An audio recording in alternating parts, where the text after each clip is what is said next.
What is luxury? For some, it's the silence in a $300,000 limousine. For others, it's perfectly embroidered Napa leather and the scent of expensive perfume that envelops you as a white-gloved chauffeur drives you through the night city. The name Maybach today is a symbol of unattainability. It's a club for the elite. It's the pinnacle of the automotive hierarchy.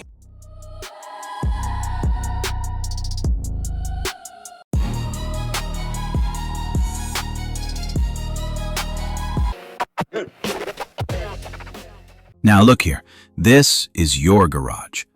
It smells not of French perfume here, but of a mixture of old gasoline, grease, and iron. In the corner stands an ordinary garden trimmer that you use to mow the lawn every Saturday, or a generator that saves your home when the lights go out around you. It seems that there is an abyss between these two worlds, the world of the elite and the world of hard daily work. But I'll tell you the truth that the shine of chrome hides.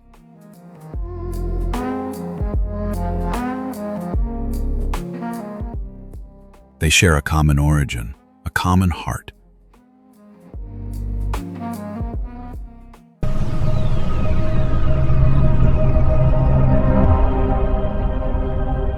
Perhaps you already own a Maybach, even if you don't have millions in your bank account.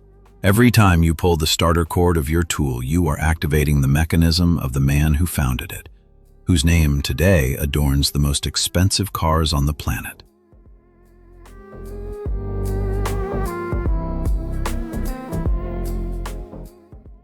Wilhelm Maybach. He was called the king of designers, but he didn't just create toys for the rich. He developed an engineering code that made complex technology obedient and accessible to everyone. He taught iron to work autonomously, without errors and failures. Today we will figure out why this old iron unit in your chainsaw is more reliable than modern computers. To understand why Maybach's invention was a revolution, we have to go back 130 years. Back then, the first cars were called horseless carriages, but there was one problem. These carriages were incredibly capricious. Until 1893, internal combustion engines worked on so-called evaporative carburetors. Imagine a metal container filled with gasoline. Inside were wicks, like in an old kerosene lamp. The gasoline simply evaporated from their surface, creating a cloud of combustible gas above the liquid.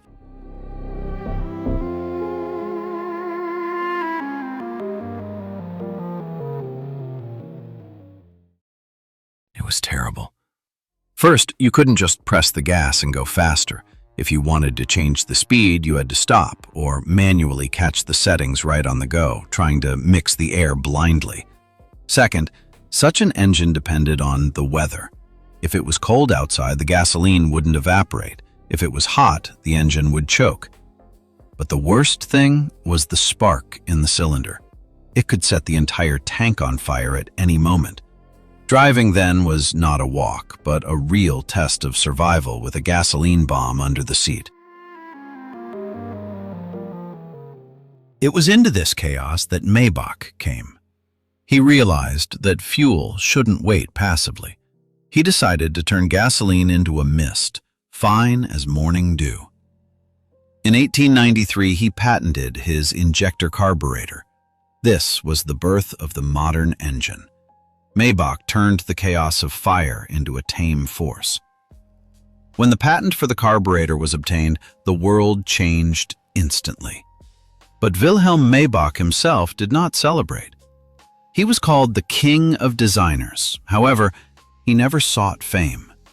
He was a man of numbers and precision.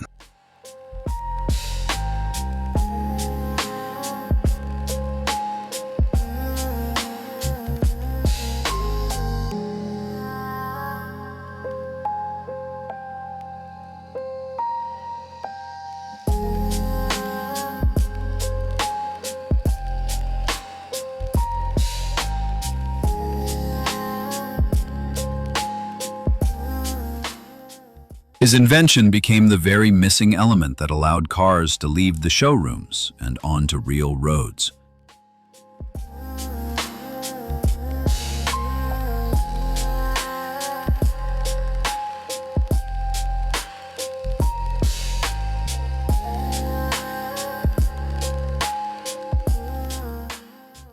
Thanks to Maybach's carburetor, the first modern Mercedes car appeared in 1901. It was so fast and reliable that one of the experts of the time said, "We have entered the Mercedes era."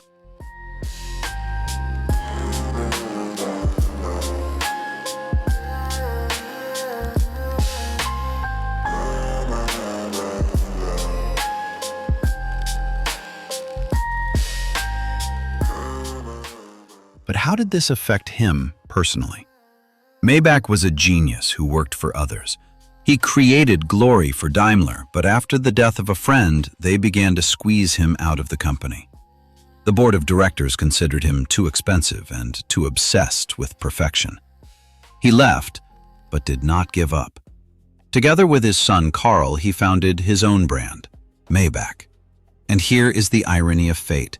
The man who made the engine available for every garden tool started building the most luxurious cars in history in his own company.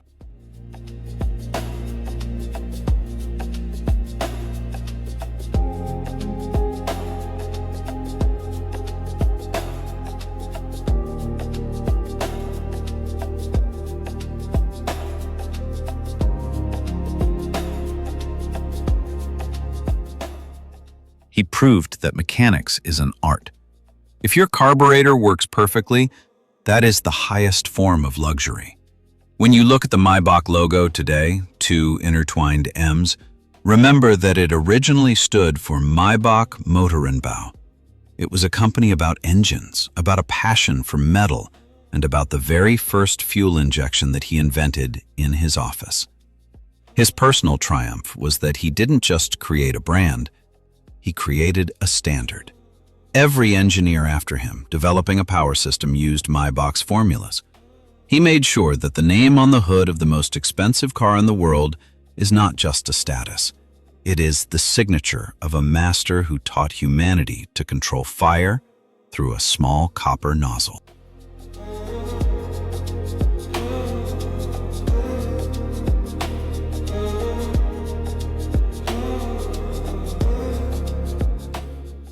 Now, let's look into the very soul of this mechanism. What you see now on the screen is the same mechanical breathing that Maybach gave to the world. This is not just iron.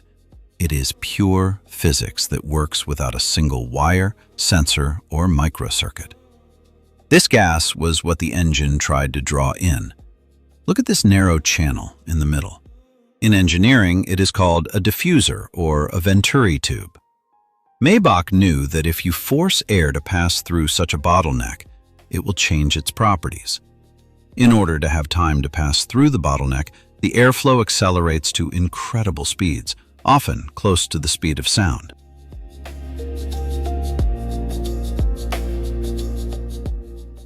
And here Bernoulli's law comes into play, which seems like magic. Where the flow rate increases, the pressure drops sharply. In the very center of this narrowing, a low-pressure zone is formed, a real vacuum. Look at these transparent tubes. See the fuel? It is not pushed by a pump. It is not sprayed by a computer. It is literally sucked out of the copper nozzle by the force of this very vacuum.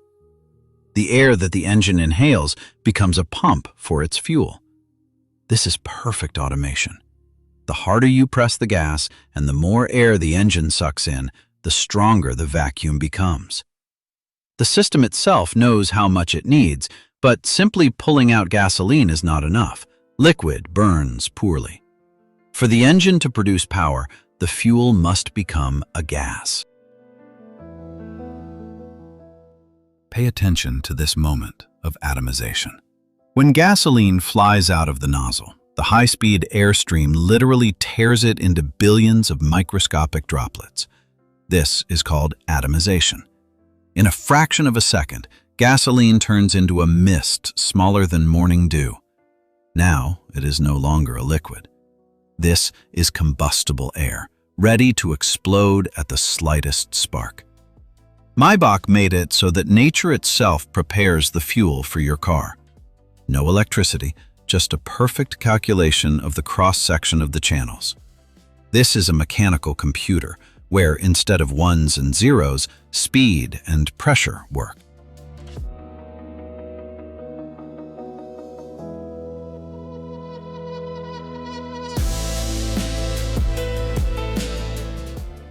We figured out a little bit how the engine breathes and how the vacuum sucks the fuel. But here, a huge engineering problem arises. In order for the vacuum to pull the gasoline, the fuel level must always be at the perfect height. If there is not enough gasoline, the engine will not have enough power to suck it. If there is too much, it will simply flood the spark plugs. How did Maybach solve this problem without a single electronic sensor or computer? The answer will surprise you. He used a principle that you see in your toilet every day. Yes, don't laugh. The carburetor is, in fact, a high-tech flush tank. Look at this chamber. It is called a float chamber. Inside it floats a hollow float. It is connected to a small but crucial part, the shutoff needle. It works in a brilliantly simple way. When the engine is running and consuming fuel, the level in the chamber drops. The float falls down under the influence of gravity, pulling the needle with it and opening the hole. Fresh gasoline from the tank begins to flow inside. As soon as the level rises to the desired mark, the float rises and forces the needle to the seat, blocking the flow. It is an eternal cycle. Open, closed, open, closed.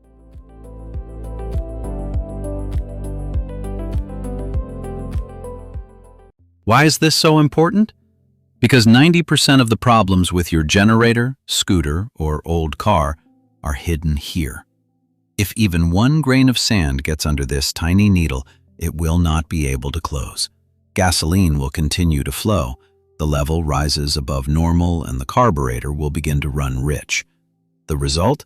Black smoke from the pipe, black spark plugs, fuel consumption like a tank, and an engine that cannot be started hot.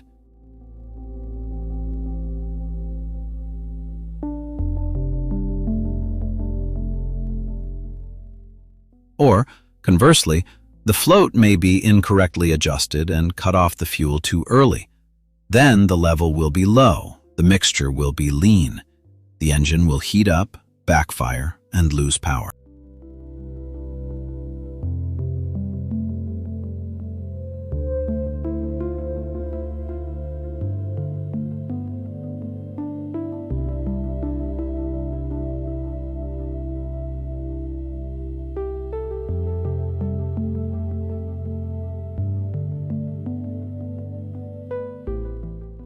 Maybach has created a system that keeps the balance with accuracy to the millimeter. It is a mechanical stabilizer that has worked for decades, but as we will see later, this system has one enemy that Maybach could not have foreseen. It is the absence of gravity. We have just admired the genius of the float chamber. It is perfect. So far, your world is stable and perfect.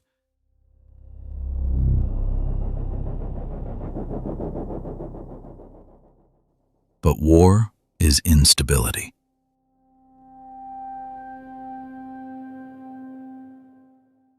In 1940, the Maybach carburetor encountered a problem that almost cost Britain victory in the sky.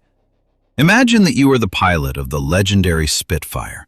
Under the hood, you have one of the best engines in history. You are chasing the German Messerschmitt.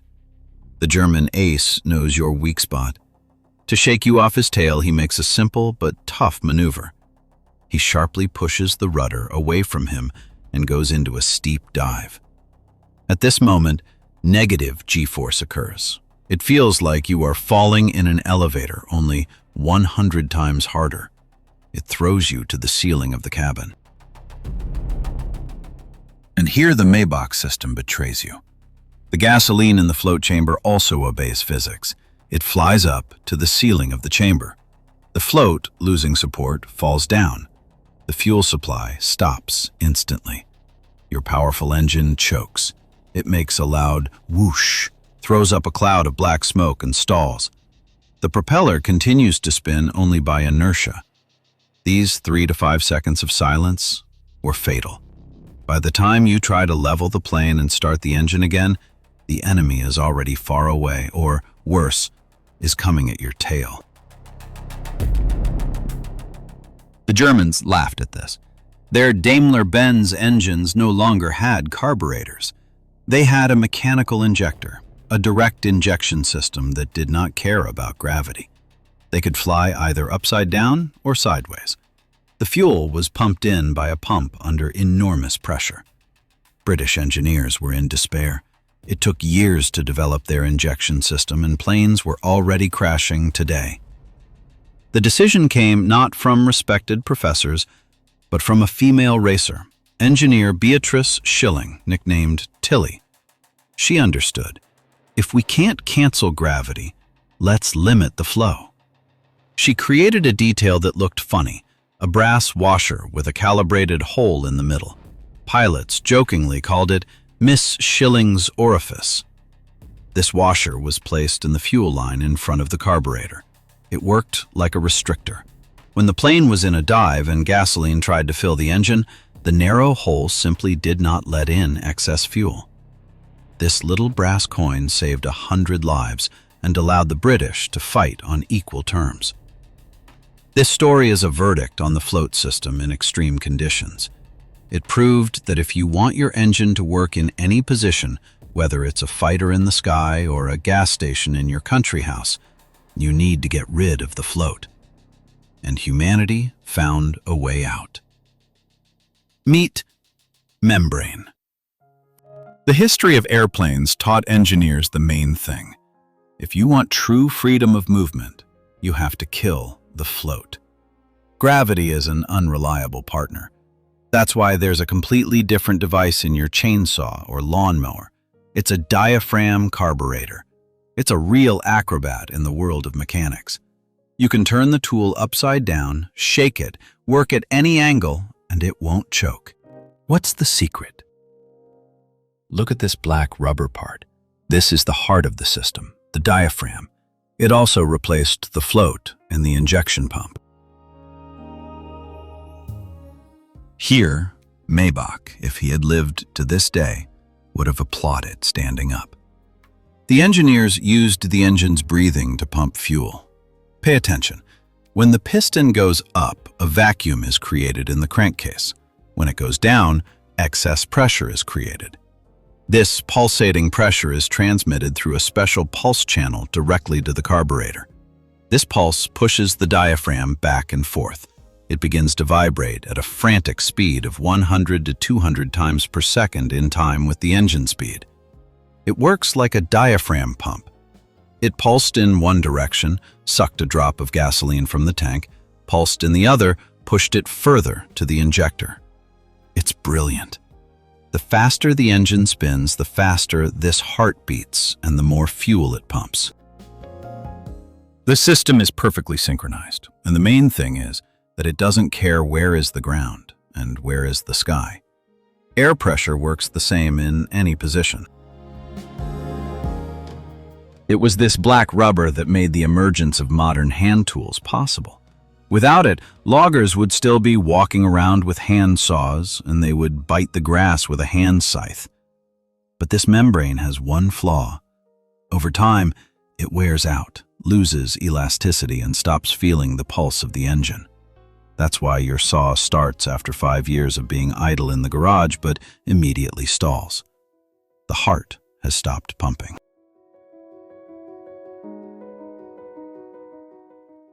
We already know how the engine works at full speed. The Venturi effect, vacuum, powerful flow. But here, a physical paradox arises. What happens when you release the gas pedal or the trigger of a chainsaw? The throttle closes, the airflow almost stops. The speed drops so much that the Venturi effect disappears. There is no more vacuum in the diffuser. the main jet falls silent.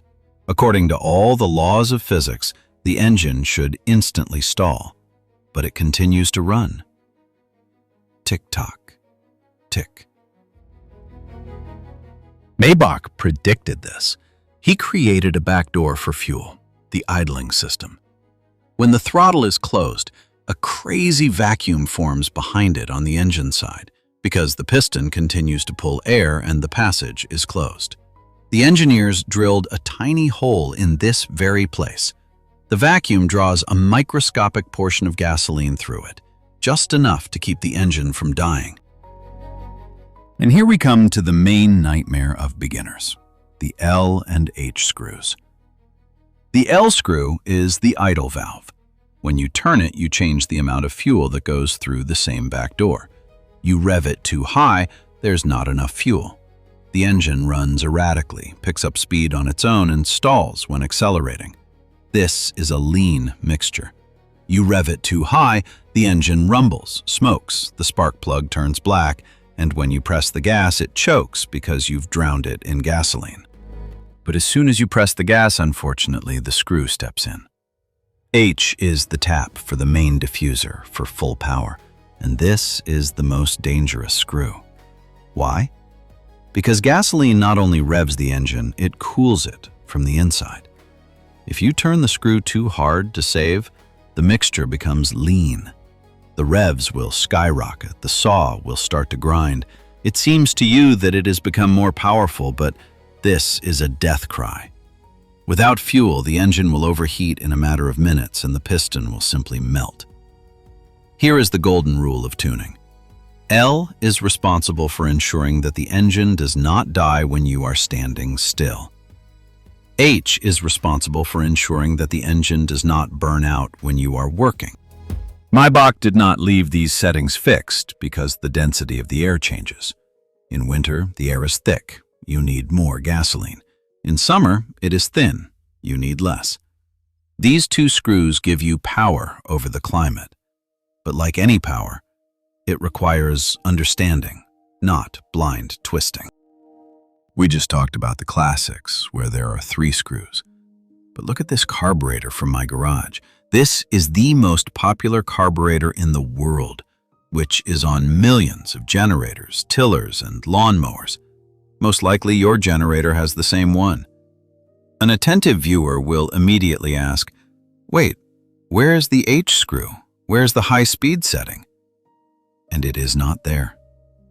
The engineers made foolproof protection.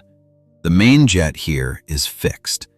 As much gasoline as the factory decided will go. You cannot lean the mixture and burn the engine at high speeds. This is a plus. But we have 2 other screws left. Let's deal with them one by one. The first is a black plastic screw. Many people think that this is the mixture adjustment. No, it's just a mechanical stop. It's called the idle speed or quantity screw. Imagine that you put your foot in the door so that it doesn't close. This screw does the same thing. It physically prevents the damper from closing all the way. You screw it in, the damper opens, the revs increase. You unscrew it, the damper closes, the engine dies down. On a generator, its function is simple: to keep the engine in good shape when you've unplugged all the appliances so that it doesn't start idling. But the second brass screw on the side, this is the real cause of your headaches. This is the pilot jet mixture quality screw. It is responsible for how much gasoline is mixed with the air. A familiar situation. You start the generator and it runs jerkily. The lights in the house flicker, the stabilizer clicks. This is called hunting. Why does this happen? The mixture is too lean. Not enough gasoline. The engine starts to choke. The revs drop. The automatics give gas sharply. The revs jump, and so on. How to fix this situation? With this screw. Warm up the engine, take a flat screwdriver, slowly turn the screw counterclockwise. Unscrew, and wait 30 seconds so that the generator can adjust. You will add a little more gasoline. At some point, you will hear magic. The engine will stop barking. The sound will become even and monotonous, and the light will stop flickering. You have found the perfect mixture. So remember a simple rule for such carburetors. We set the revs with the black screw so that it does not stall. With the brass screw, we treat the generator nerves and remove the flickering of the light. 2 screws, 2 minutes of work, and your equipment works like a Swiss watch. We have come a long way of 130 years. From dangerous wick cans and explosions to the elegant physics of Bernoulli. From aircraft crashes to membrane hearts beating in your hands.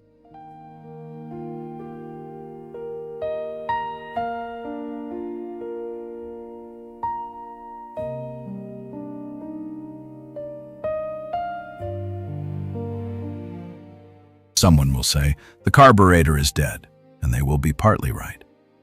If you open the hood of a modern car, you will see only layers, wires, and sensors. Electronic injection has won in cars. It is more environmentally friendly, more accurate, more economical. It is controlled by code written in the program.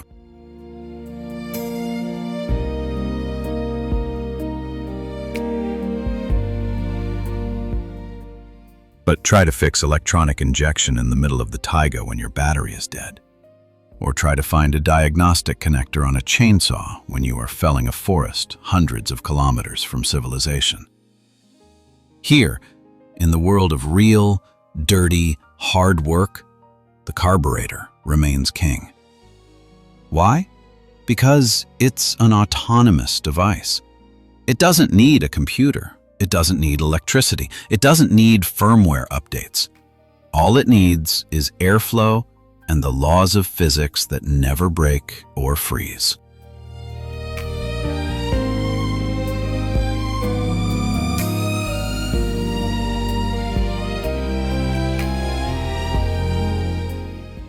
Wilhelm Maybach dreamed of taming fire, and he did it so well that his invention outlived him by centuries.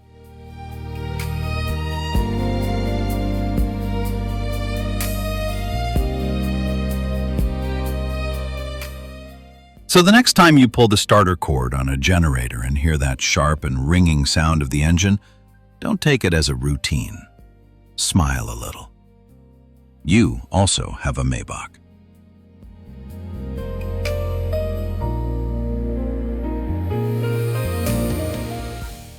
Take care of yourself and your equipment.